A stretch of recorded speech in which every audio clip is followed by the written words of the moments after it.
สบายดีหมู่เพื่อนทุกคนมื้อนี้มาพบกับรอลองชาแนลมื้อนี้พวกเราสิพาไปเบิ่งสวนเนาะเที่ยวชมสวนเส้นทางมันสิเป็นประมาณใดสิยากสิง่ายทางเข้าสวนมันสิเป็นประมาณใดเนาะพากันไปเบิ่งเลย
สักท่าแล้ว อุ้ยสิฮอดเลยไม่หักแต่โดดกิ๊กดิบกิ๊กสิฮอดสวนนิสาแล้ว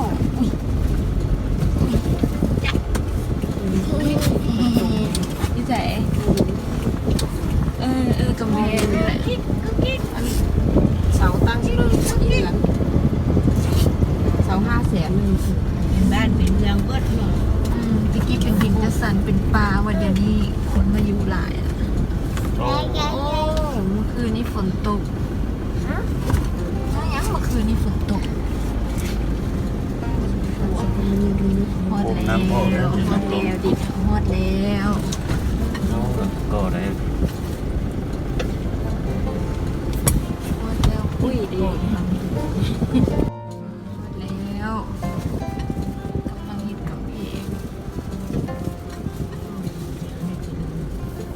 มีเดือนคนละเนาะ แม่ตะกี้เป็นป่าเดี๋ยวนี้เป็นเรือนคนอะ หอมหมดสองเบาเลยกับหมดเนาะ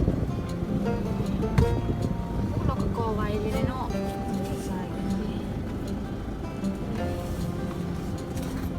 เด็กมันนี่แน่ฮอดแล้วดินิชาฮอดแล้วสวนนิชานะหน่อยอันนี้บรรยากาศอยู่สวน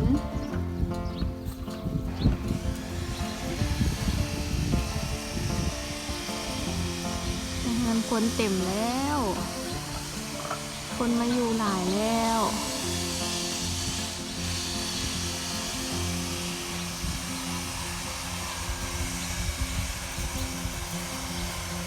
นี่ตัวแม่กินหญ้าพี่จ้าเห็นบ่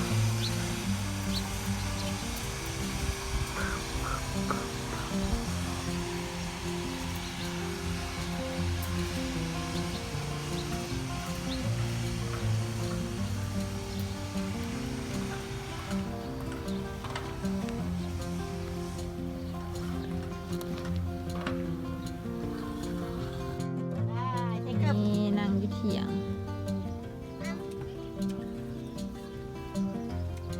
บอกคนนะ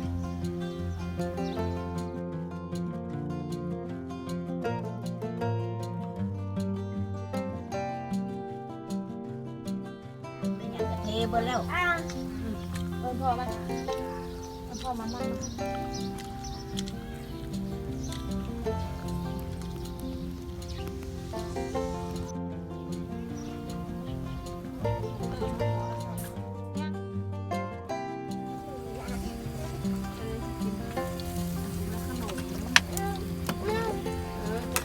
มั่นใจขนาดเนาะสร้าง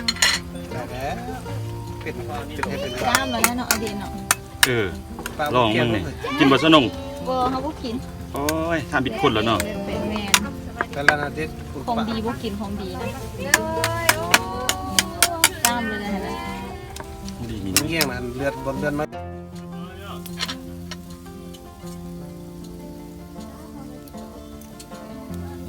ปิด500ติ้งเลย ปีโอ้2-3 มื้อแล้วอาทิตย์นี้นะโอ้หลายเท่าไหร่วะ พอเราบ่เอาเงินหลายละเอาเงินหลายแล้วไปพักผ่อนกัน